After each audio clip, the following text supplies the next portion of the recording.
तो hello everyone, this is Animesh Tripathi और हम आज इस बारे में बात करेंगे। जैसे कि हमने लास्ट जो मेरा वीडियो था उसमें हमने ये बात करी थी कि अगर आप लाइफ साइंस में यानी बायोलॉजी अगर आप क्लास 10th में या क्लास 12th में लेते हो और उसके बाद मेडिकल फील्ड में अपना करियर नहीं बनाते हो, तो फिर आप कैसे क्या क्या चीज़ें आप अपने करियर में करो कि आपका करियर काफ़ी अच्छा हो जाए। ठीक है, तो क्या क्या वो ऑप्शंस हैं, क्या क्या चीज़ें लोग करते हैं, क्या चीज़ें आपको ध्यान देनी चाहिए। तो मैंने 3 चीज़ें आपको बताई थी कि 3 चीज़ें अगर आप ध्यान से करते हो तो आपका करियर काफ़ी अच्छा जा सकता है। और कौन सी वो 3 चीज़ें हैं? तो they were like choose the top college, मतलब जो भी आपका टॉप का कॉलेज हो, जो भी आप अपनी तरफ से बेस्ट करके ग्रेजुएशन के कॉलेज में घुस सकते हो, वो चीज़ करो। ठीक है, या फिर मास्टर्स कहीं अच्छी जगह से करो, या फिर अगर उसके बाद का अगर कोई आप करियर अपॉर्चुनिटी चाहते हो तो वो जितनी अच्छी जगह से आप करोगे उतना ज़्यादा आपको फ़ायदा होगा उससे। ठीक है, दूसरी चीज़ थी हमारे पास कि try to score best marks.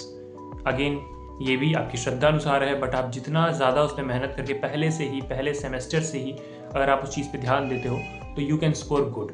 अगर आपके स्कोर अच्छे होंगे तो आपकी मेरिट अच्छी बनती है, and if merit is not considered in any place तो आपको एटलीस्ट उसके ये फ़ायदे मिलेंगे कि जब आप किसी भी इंटरव्यू या किसी भी सिलेक्शन प्रोसीजर के थ्रू गुजरते हो तो आपको कंसिडर किया जाता है कि that you have perform good there.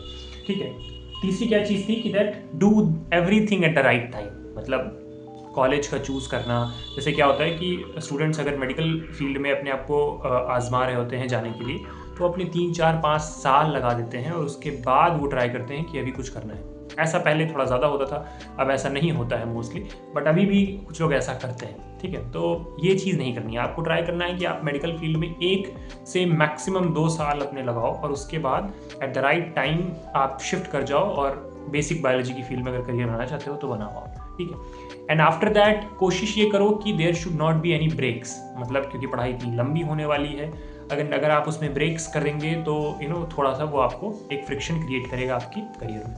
ठीक है, ना ये 3 चीज़ें थी, राइट, कि हमें मार्क्स पे ध्यान देना है, अच्छा कॉलेज चूज़ करना है, और तीसरी चीज़ थी कि आपको एक राइट टाइम पे सारी चीज़ें करनी है।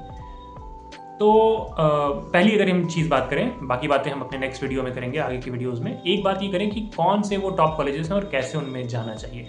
तो देखो क्या होता है कि जब आप बीएससी करते हो तो आपके पास 2 करियर अपॉर्चुनिटीज़ लमसम बन के आ रही होती हैं कि आप या तो एजुकेशन फील्ड में पढ़ाओगे, या तो रिसर्चर बनोगे, या फिर साइंटिस्ट बनोगे। ठीक है, तो अगर आप एजुकेशन फील्ड में पढ़ाना चाहते हो तो बहुत ज़्यादा आपके लिए इंपॉर्टेंस कॉलेजेस की नहीं रह जाएगी, मार्क्स आपके काफ़ी अच्छे होने चाहिए। अगेन सूटेबल बेहतर से बेहतर यूनिवर्सिटी मिले तो इसमें कोई गलत बात तो है नहीं, अच्छे से अच्छा कॉलेज हो that will give you a good exposure.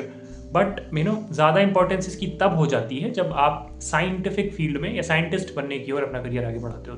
तो 2 फील्ड्स, राइट। एक पाथ में क्या है कि आप बीएससी करोगे, देन उसके बाद या तो बीएड करके आप किसी स्कूल में टीचर लग जाओगे, या फिर किसी गवर्नमेंट कॉलेज में कोई गवर्नमेंट एग्जाम निकाल करके आप टीचर बन सकते हो, या फिर बीएससी करने के बाद आप कोई गवर्नमेंट एग्जाम निकाल करके अपना करियर बनाना चाहते हो, दैट्स वन थिंग। बीएससी करके, एमएससी करके, बीएड करके लोग ये भी करते हैं, बीएससी एमएससी एंड बीएड। तो उसके बाद फिर दे गो फॉर लेक्चरशिप, है ना, किसी जो आपके इंटर कॉलेजेस वगैरह हैं, आपने देखे होंगे गवर्नमेंट इंटर कॉलेजेस, जीआईसी वगैरह, इन सब में अगर उनको टीचर बनना होता है तो दे गो फॉर दिस। तो एक ये करियर पाथ हो गया। इसमें कॉलेज का इंपॉर्टेंस इतना ज़्यादा नहीं होता है क्योंकि आप एक एग्ज़ाम बेसिस पे अपना करियर बनाते हो। एग्ज़ाम निकला तो आप you are in the field, और नहीं निकला तो आप किसी भी कॉलेज से हो जाओ, इतना मैटर नहीं करेगा। बट हाँ, आपका एक्सपोजर अच्छा रहेगा कभी भी तो वो आपको हेल्प कर सकता है। दूसरी जगह बशर्ते इट इज़ वेरी इंपॉर्टेंट, अगर आप दूसरा पाथ वे अपनाते हो कि आप साइंटिस्ट बनने की फील्ड में या फिर हायर एजुकेशन में जाकर के पढ़ाना चाहते हो, तो वहाँ पे आप क्या करते हो, तो वहाँ पे ग्रेजुएशन के लिए आपको ये ध्यान देना चाहिए कि आप बेस्ट से बेस्ट कॉलेज में जाओ, राइट। अगर आप बेस्ट कॉलेज में नहीं गए तो आपको अच्छा एक्सपोजर नहीं मिलेगा, क्या क्या चीज़ें दुनिया में हो रही हैं, कौन कौन से साइंटिफिक एक्सपेरिमेंट्स, रिसर्चेस, कौन कौन सी और स्कोप्स, एग्जाम, इन सब के बारे में आपको पता नहीं रहेगा, या देर से पता चलेगा, या पता भी चला तो आपके आसपास के लोग इतना इंटरेस्टेड नहीं होंगे उस चीज़ में, तो आप भी एक पीयर प्रेशर में वहीं के वहीं रह जाओगे। That is why the college is very much important. ठीक है, तो आप कैसे उन कॉलेजेस में जाएं, तो ग्रेजुएशन करने के लिए जब आप क्लास 12 के बाद, क्लास 12 के एग्जाम दे करके, या आपने नीट वगैरह के लिए ड्रॉप वगैरह लिया हुआ है तो उसके जस्ट बाद you give exam called CUET। ठीक है, यूनिवर्सिटी एंट्रेंस टेस्ट होता है, कंबाइंड यूनिवर्सिटी एंट्रेंस टेस्ट। इसको आप देंगे तो इसके थ्रू आप ऑलमोस्ट सभी यूनिवर्सिटीज़ एंड कॉलेजेस में इसके थ्रू आप एडमिशन ले सकते हैं। कोशिश करिए कि इसमें इतना अच्छा परफॉर्मेंस हो कि आपको बेस्ट से बेस्ट यूनिवर्सिटीज़ मिले, राइट। सेंट्रल यूनिवर्सिटीज़ को आप टारगेट करें। अगर सेंट्रल यूनिवर्सिटीज़ नहीं होती हैं तो आपके स्टेट यूनिवर्सिटीज़ के एग्जाम होते हैं, जो अच्छी स्टेट यूनिवर्सिटीज़ हैं उसमें जाने की ये ट्राई करें। Central universities like Delhi university, BHU, Banaras Hindu university, और क्या बोलते हैं आपका एक और है दैट इज़ JNU में। आई थिंक ग्रेजुएशन के कोर्सेज इतने सारे नहीं होते हैं। अगर आप साइंटिफिक फील्ड में हैं तो मास्टर्स में आप JNU में जा सकते हैं। बट और भी डिफरेंट स्टेट्स की जो स्टेट में प्रेजेंट सेंट्रल यूनिवर्सिटीज़ हैं, प्लस जो उसमें उसकी स्टेट यूनिवर्सिटीज़ हैं, यहाँ जाने का आप ट्राई करें। क्योंकि यूनिवर्सिटीज़ में आप जाएंगे तो अगेन, क्योंकि काफ़ी टाइम से इस्टेब्लिश जगहें होती हैं, तो वहाँ का एक्सपोजर आपका काफ़ी अच्छा होता है, ठीक है। तो नेक्स्ट थिंग इज़ कि आप ग्रेजुएशन अगर कर लेते हो और बाई चांस आप किसी एवरेज कॉलेज, Tier 2 कॉलेज से करते हो, एवरेज इन द सेंस सभी कॉलेज अपनी तरफ से बेस्ट परफॉर्म करने की कोशिश करते हैं, बट हाँ वो इस्टेब्लिश ज़्यादा टाइम से नहीं होते हैं, तो उतना एलुमनाई नेटवर्क नहीं होता है वहाँ पे, उतना इन्फॉर्मेशन नहीं होता है, इतना एक्सपोजर नहीं होता, उतनी अच्छी लैब्स नहीं होती। तो अगर आप ग्रेजुएशन अगर किसी ऐसे कॉलेज से करते भी हो तो आप तब भी मन लगा करके पढ़ाई करिए और अपने ग्रेड्स बहुत अच्छे से बरकरार रखिए, जिसके बारे में हम लोग नेक्स्ट वीडियोज़ में आगे आने वाले वीडियोज़ में बात करेंगे। अपने ग्रेड्स आप अच्छे रखिए और दोबारा एक आपके पास चांस होगा जब आप मास्टर्स करने जाओगे ग्रेजुएशन के बाद, तो फिर वहाँ पे आपका एक और CUCET होता है, ठीक है, मास्टर्स में MSc वगैरह के एंट्रेंस के लिए। और भी एग्जाम होते हैं, जैसे आप IITs में जा करके मास्टर्स कर सकते हो, MSc कर सकते हो, बायोटेक्नोलॉजी में एंड मेडिकल बायोटेक्नोलॉजी में, बायोइन्फॉर्मेटिक्स में, इन सब चीज़ों में। तो उसके लिए आपको क्या करना है, उसके लिए आपका एक एग्ज़ाम होता है IIT JAM, आप उस एग्ज़ाम की प्रिपरेशन करोगे, ठीक है। GAT भी एक एग्ज़ाम होता है, अगर आप बायोटेक्नोलॉजी में MSc करना चाहते हो तो GAT भी दे सकते हो आप। तो ये सारे एग्जाम्स के लिए आप टारगेट करो, जिससे आप अच्छी जगह से एटलीस्ट मास्टर्स कर पाओ, क्योंकि वो फिर आपके करियर को बूस्ट दे देगा। अगर उसके बाद भी कुछ आपके चांसेस बचते हैं कि आप और अच्छी जगह पे जाना चाहते हो, तो थर्ड शिफ्ट विल बी, अब MSc के बाद आप अगर अच्छे कॉलेज से गए हो, अच्छा एक्सपोजर है, तो you will be able to get some job, क्योंकि अच्छी यूनिवर्सिटीज़ एंड कॉलेजेस में कैंपस सिलेक्शंस आते हैं। MScs के बाद लोग वैसे भी ज़्यादा एम्प्लॉयबल नहीं होते हैं, बट आपको बहुत सारी प्राइवेट टीचिंग फर्म्स वहाँ से कैंपस सिलेक्शन करके ले जाती हैं, तो आपके लिए एक ये रास्ता खुल जाता है। अच्छा एलुमनाई नेटवर्क हो अगर आपका, तो अगर आप बायोटेक कंपनीज़ में, अगर आपके सीनियर्स या दूसरे जो एलुमनाइज हैं वहाँ वर्क कर रहे हो, तो उनके थ्रू वहाँ पे अप्रोच करके आप जॉब्स एक्वायर कर सकते हो। That is again will be a great opportunity.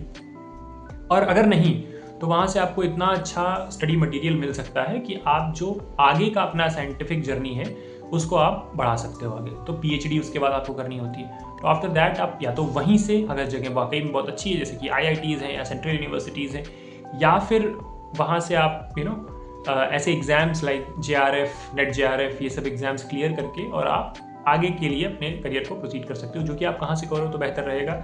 Again that has to be IITs, central universities, top CSIR की जो रिसर्च लैब्स होती हैं वहाँ से, और या फिर आपकी जो और अच्छा काम कर रही यूनिवर्सिटीज़ है जहाँ अच्छी रिसर्च होती है, तो वो आपको तभी पता चलेगा जब आप अच्छी जगह पे होगे, अच्छे एक्सपोजर में होगे। तो that is why choosing a right college is becomes very very important, ठीक है। तो इन चीज़ों पे आपको ध्यान देना है। मेन रीज़न मैंने बताया क्यों आप अच्छे कॉलेज में जाना आपके लिए ज़रूरी है। मार्क्स तो आपको अच्छे गेन करने ही है, बट वहाँ का एक्सपोजर मतलब वहाँ के प्रोफेसर्स, वहाँ के टीचर्स, और वहाँ पे क्या बातें होती हैं, आपका जो क्लासरूम इन्वायरमेंट है, उनकी एस्पिरेशंस क्या हैं, और अगेन वहाँ का एलुमनाई नेटवर्क क्या है, वहाँ के लोगों ने अपनी लाइफ में क्या किया है, कौन कौन सी जगह तक, कौन सी हाइट्स तक गए हैं, तो वो आपको एक तो रास्ता दिखाती हैं, plus they motivate you also. तो आप उस पाथवे पे या उससे बेहतर पाथवे पे जाने की कोशिश करते हो। तो that is why a good college is very important in this field, becomes very important, क्योंकि आपके एम्प्लॉयर्स कम हैं इस फील्ड में, तो आपको you have to snatch the opportunity.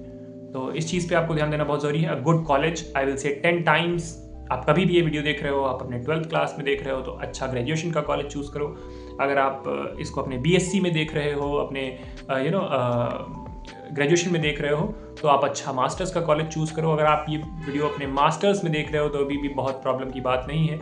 आप अपने PhD के लिए बहुत अच्छी सी जगह चूज़ करो, जहाँ से आपका अच्छा साइंटिफिक जर्नी आगे कंटिन्यू हो सके। तो thank you for this time, और नेक्स्ट टाइम हम लोग इस बारे में बात करेंगे कि ऐसा क्या करना चाहिए, क्या चीज़ें मैं अपनी मिस्टेक्स एंड अपने लर्निंग के थ्रू आपको बताऊंगा कि क्या वो चीज़ें हैं जिससे आप अच्छे मार्क्स गेन कर सकते हो, ठीक है। दो मिनिमम 60% 70% फर्स्ट डिवीज़न होना बहुत अच्छी चीज़ है, एंड आफ्टर दैट आप कैसे और बेहतर top tier gold medalist level की पढ़ाई कर सकते हो, इस बारे में हम लोग डिस्कस करेंगे अपने नेक्स्ट वीडियो में, कहाँ से कैसे पढ़ना है, ठीक है। तो for the next time we will meet and subscribe the channel for this kind of information कि अगर आप बेसिक बायोलॉजी की फील्ड में अपना करियर आगे बढ़ा रहे हो तो आपको क्या क्या चीज़ें करनी चाहिए। I will talk about them. Thank you.